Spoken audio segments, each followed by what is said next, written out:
Elles sont femmes de céréaliers, d'éleveurs, de viticulteurs. En agriculture conventionnelle, biologique, raisonnée. Elles viennent de petites, moyennes ou grandes fermes implantées sur toute la France. Elles sont issues du monde agricole, où le découvre jour après jour. Entre les coups de main à la ferme, la vie amoureuse et familiale, conditionnée au rythme des cultures, de la météo et des animaux, elles sont elles-mêmes salariées ou agricultrices. Ces femmes sont les piliers de leurs conjoints agriculteurs. Je m'appelle Marion, j'ai plaisir à discuter avec elles et partager, témoigner, diffuser leurs choix de vie, personnels et professionnels, ainsi que leurs joies et difficultés liées au monde agricole. Alors, à votre avis, où ça mène quand on s'aime ? Aujourd'hui, j'ai plaisir de discuter avec Juliane. Elle a 26 ans. C'est une future mariée à un céréalier et un éleveur de vaches et de volailles depuis de nombreuses générations dans les Hauts-de-France. Elle ne travaille pas encore sur l'exploitation, mais c'est en cours. Juliane, on se connaît un petit peu, mais est-ce que tu peux brièvement te présenter ? Moi, c'est Juliane, j'ai bientôt 26 ans et mon conjoint, donc c'est Fernand, qui est lui agriculteur, qui en a bientôt 31. On s'est rencontrés par le biais de nos études. On avait des connaissances communes, on a fait la même école mais avec 5 ans d'écart, donc on s'est croisés. J'ai un petit bébé qui s'appelle Vianney, qui a 7 mois, qui est né en août dernier. J'étais technicienne de gestion jusque le mois passé chez Brioche Pasquier, qui était en cohérence avec mon diplôme d'ingénieur en agriculture agroalimentaire. Et là, j'ai eu une rupture conventionnelle pour revenir également sur l'exploitation, mais pas complètement, séparée de l'exploitation, on va dire. Est-ce que tu peux nous présenter brièvement l'exploitation de Fernand ? Fernand, il est éleveur, il a une exploitation en polyculture élevage. Donc il a un élevage laitier de 160 vaches laitières en traite robotisée. Il a quelques mères allaitantes et un poulailler de poules pondeuses. Et puis des grandes cultures à côté, donc blé, maïs, colza, lin, betterave. Donc il y a pas mal de choses quand même sur l'exploitation. C'est une exploitation où ils sont plusieurs. Donc j'ai mes beaux-parents qui sont encore sur l'exploitation. Un de mes beaux-frères qui est revenu il y a 3 ans. Il y a un autre beau-frère qui lui vient de quitter l'exploitation pour également aller sur l'exploitation de sa conjointe. Mais ça fait un joli petit monde.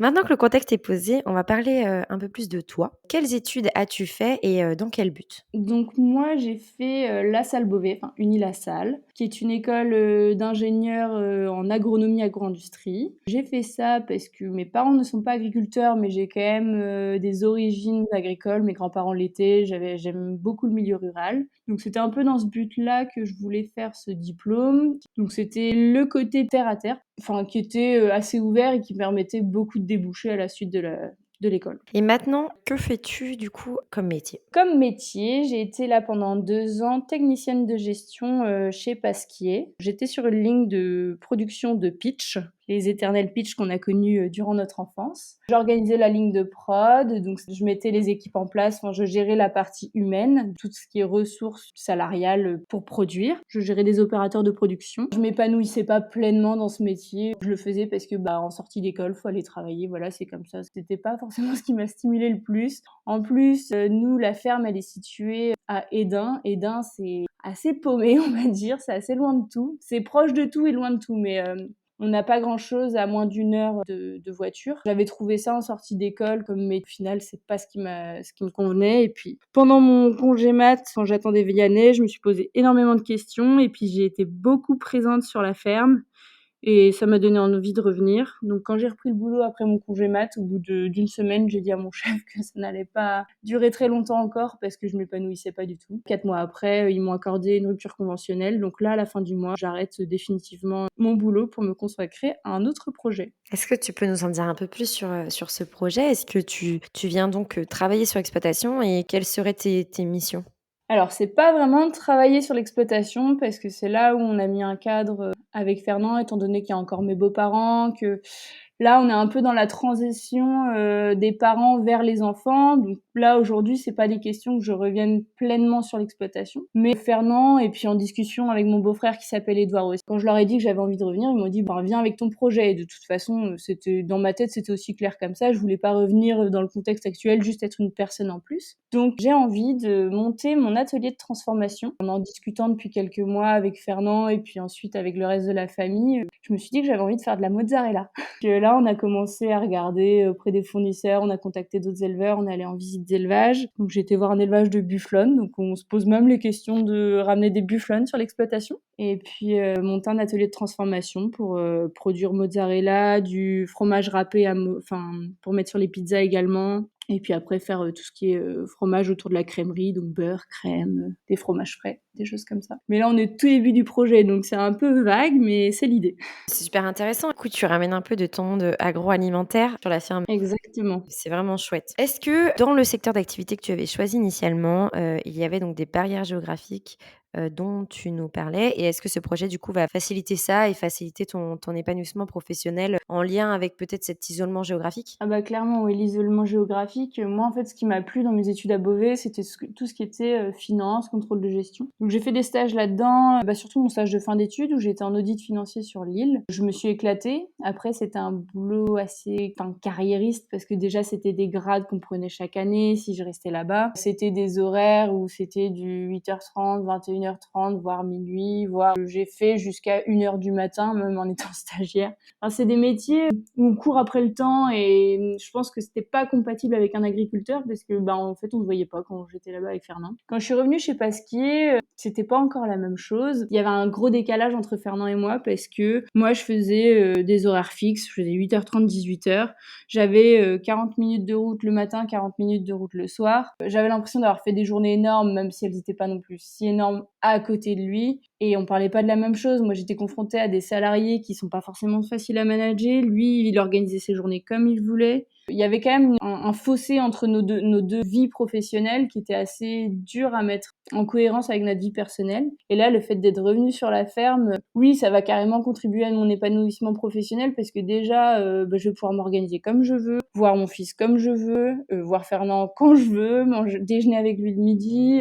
Ce qui est bien, c'est que le fait d'avoir mon propre atelier, ce sera mon business, je le gérerai quand j'aurai besoin d'aide, il sera présent, mais entre guillemets, on sera pas en train de se marcher sur les pieds tous les jours. On aura aussi nos moments seuls. Lui, il ira voir ses vaches et ses poules, et puis moi, je gérerai mes fromages, on va dire. Donc ça, c'est assez sympa. Ça justifie pas mal, ton projet au-delà de juste, se rapprocher géographiquement, quoi. C'est vraiment, sur un épanouissement derrière, quoi. Oui, c'est ça. Ça va permettre, en fait, d'accorder nos vies et d'être assez en phase ensemble, en fait, de se voir un peu plus, d'avoir un rythme commun. Ça me permettra aussi de comprendre un peu plus pourquoi, le week-end, il bosse et puis, moi, j'aimerais bien faire des choses, mais là, en fait, c'est ce qu'il m'a dit, le week-end, il faudra aussi que je fasse mes fromages, mais je pense que bosser pour soi et bosser pour quelqu'un d'autre, c'est pas du tout la même chose. Enfin, moi, personnellement, là, je suis beaucoup plus stimulée à l'idée de me dire que je me lève le matin, là, en ce moment, je vais nourrir les veaux et je le fais, pour nous. Ensuite, quand j'aurai la fromagerie, ce sera pareil, ce sera un projet commun pour nous, pour nos enfants. Les enfants, ils pourront vivre aussi dans ce milieu-là, dans ce cadre-là. Je trouve ça génial. Ouais, ouais, c'est clair, c'est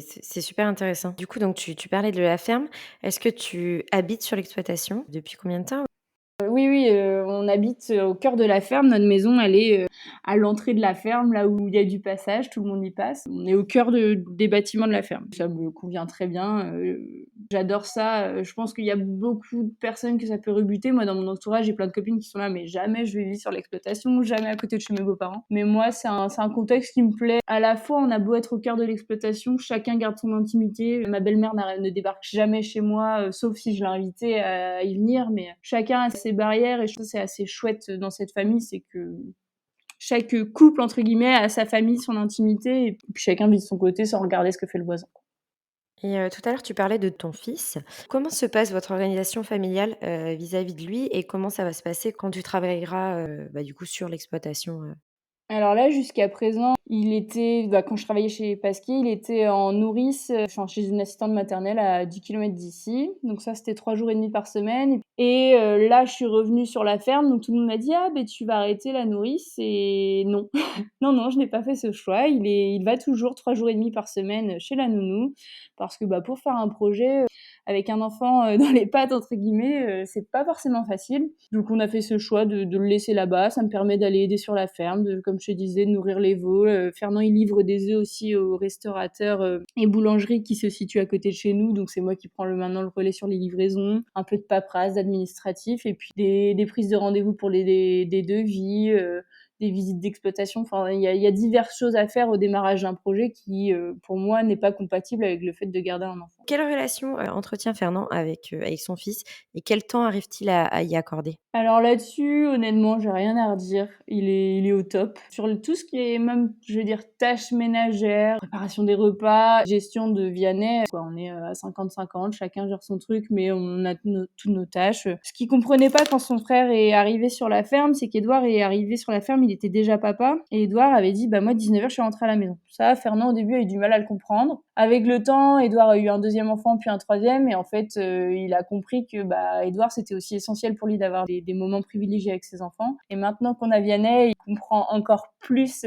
pourquoi Édouard le faisait. Le soir, il rentre à 19h. Moi, je vais le rechercher Vianney vers 18h chez la nounou. Donc, certes, j'ai 1 heure toute seule avec lui, mais après, bah, le bain, les bibes, les couches, enfin, tout ce qui s'ensuit. Avec un enfant, il est présent, il adore jouer avec lui, il adore passer du temps avec lui. Le matin, pareil, c'est facilement lui qui le prépare avant d'aller chez la nourrice. Non, il est vachement présent auprès de son fils et je pense que pour lui, c'est essentiel. Passer du temps avec son enfant, mais même dans le futur avec ses enfants, ce sera quand même quelque chose d'essentiel pour lui. Il a vécu dans une famille où les parents étaient quand même très présents. Je pense qu'il réplique le modèle et ça me convient très très bien. Et donc tu parlais de la présence, de ta belle famille autour de vous. Est-ce que vous avez aussi des amis autour de vous? Est-ce que parfois tu te sens, plutôt isolée sur cette ferme ou plutôt, bien entourée? Bah, on a de la chance, c'est que des amis d'enfance sont aussi également revenus sur les exploitations de leurs parents. C'est des gens qui habitent dans un périmètre 10-15 kilomètres. Donc on a quand même un noyau dur de 10-15 personnes. Enfin maintenant avec les pièces rapportées, on arrive à ça, 10-15 personnes juste à côté de la maison. Ce qui fait qu'on arrive facilement à se faire un repas le soir, un apéro, à sortir, à se voir. Ça c'est quand même une force. Et on est tous un peu sur les mêmes dynamiques, les mêmes sujets. Enfin c'est les mariages, les gamins, la ferme. On est tous un peu dans le même bateau. Et ça, c'est assez sympa parce que du coup, il y a aussi d'autres pièces rapportées un peu comme moi qui viennent pas forcément du coin. Bah, je vais pas dire qu'on se serre les coudes parce qu'il y a pas forcément de difficulté, mais bah, ça crée un lien un peu plus privilégié, je vais dire. La seule chose, c'est que moi, j'ai mes parents qui sont en Bretagne, alors forcément, 6 heures de route, c'est un peu compliqué. Mais bon, j'ai de la chance, mes parents sont en retraite, ils viennent facilement aussi nous voir. Et mes copines, mes copains d'enfance ou mes copains de Beauvais qui sont assez loin, ça, j'avoue que ça peut me manquer par moment, cette distance et puis ce fait de ne plus pouvoir bouger, bah, comme quand on était étudiant et puis qu'on partait sur 48 heures à l'autre bout de la France. Bah, ça, aujourd'hui, ça devient compliqué, mais OK, donc là, tu viens de nous parler de ta vie sociale. Maintenant, je voudrais un peu, en savoir plus sur votre couple. Est-ce que vous arrivez à trouver du temps pour, vous 2, à partir en vacances ou en week-end? Quel est votre équilibre, en fait, à tous les 2 sur cette exploitation, familiale? j'ai envie de dire que oui. En fait, on a aussi de la chance. Sa maman, à Fernand, est quand même assez super là-dessus. Ses petits-enfants, c'est en fait toute sa vie. Et du coup, dès qu'on veut laisser Vianney là-bas, c'est toujours oui, oui, oui. On a réussi à partir au salon au salon de l'agriculture, hein, j'entends, sur 2-3 jours, en le laissant là-bas. Elle nous a dit non, non, mais je m'en occupe. Pareil, on a une passion commune avec Fernand, c'est la chasse. On a quand même réussi 2 fois dans l'hiver à laisser notre petit bout qui était quand même petit, hein, il avait 4 mois, 2 week-ends entiers chez mes beaux-parents. Nous, on est partis à 2 en week-end, on a fait notre vie, enfin, c'était génial. Non, là-dessus, c'est pareil, Fernand, il arrive aussi à faire la part des choses et à s'accorder du temps à lui, mais du coup, à lui veut dire à nous. On arrive à trouver notre équilibre, se faire un resto. Bon, là, ces derniers temps, on a fait des restos à 3 parce que c'était en dernière minute, c'est un vendredi soir, on s'est dit, allez, on va au resto. On a de la chance, on a un bébé qui dort et on a réussi à profiter de notre resto avec le bébé qui dormait dans la poussette. Non, on arrive à décrocher et se faire des moments tous les deux ou tous les trois. Parce que parce qu'on a envie d'être avec Vianney en fait tout simplement, on n'a pas toujours envie de le laisser non plus. Est-ce que, pour finir cet échange, tu aurais un conseil à partager à une autre femme d'agriculteur, qui nous écoute? Alors surtout, faites ce que vous avez envie de faire. Faites pas ce que la société vous impose ou ce que la chronologie classique impose. Nous, on vient d'un milieu, je vais dire agricole, mais un peu catho, mais on a décidé de faire un bébé avant de se marier parce qu'on en avait envie. On a demandé l'avis de personne et on n'a surtout pas écouté ce que les gens ont pu nous dire avec ça. Enfin après c'est souvent sur le ton de l'humour, mais quand j'ai tout plaqué au bout de même pas 2 ans de CDI pour partir, enfin rejoindre Fernand sur son exploitation, tout le monde m'a dit mais oh, tu vas rejoindre Fernand et tout, tu vas faire ton truc. Bah oui, oui, j'en ai envie donc donc je le fais. Surtout, faut pas se mettre de barrières. Et puis j'étais la première à me mettre des barrières il y a 6 mois, un an de ça, en disant Fernand, mais tu te rends compte, bah il faut quand même que je continue. Enfin, je vais pas arrêter mon métier comme ça. Il y a pas de place pour moi sur l'exploitation, il y a pas de machin. Mais si, en fait, en réfléchissant, il y a toujours des solutions et surtout faites ce que vous avez envie. C'est assez clair. Tu parlais de Vianney, donc votre fils. Donc la personne avant toi t'a laissé une question. Comment est-ce qu'elle conçoit justement élever des enfants dans le monde agricole, dans le monde rural actuellement? Comment est-ce qu'elle conçoit cela? Comment est-ce qu'elle voit cela? Alors si c'est quelqu'un de jeune, ben, forcément, il faut se projeter.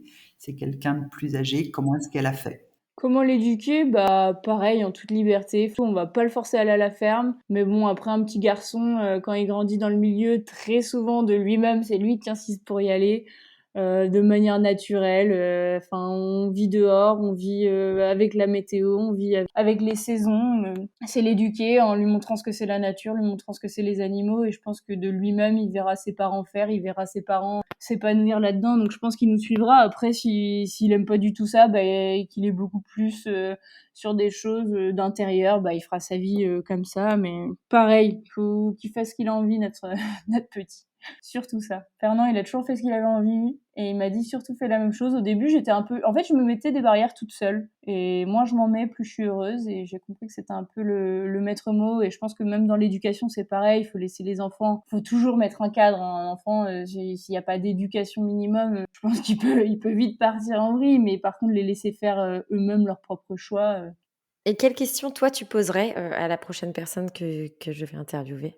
Souvent, la ferme, ça rime avec belle famille. Comment elle voit les choses sur le fait de vivre à proximité de sa belle famille, et puis d'essayer de trouver un accord et un équilibre, enfin une osmose dans toute cette vie familiale qui n'est pas forcément la sienne de base, quoi. Très bonne question. Parfait. Eh bien, on aura la suite au prochain épisode. Merci beaucoup pour cet échange, Juliane. Et merci à toi. C'est ainsi que s'achève notre échange. Si cet épisode vous a plu, n'hésitez pas à le diffuser autour de vous. Mesdames, si certains propos font écho à votre vie ou au contraire sont bien différents de vos choix professionnels et personnels, alors n'hésitez pas à venir discuter avec moi dans un prochain épisode.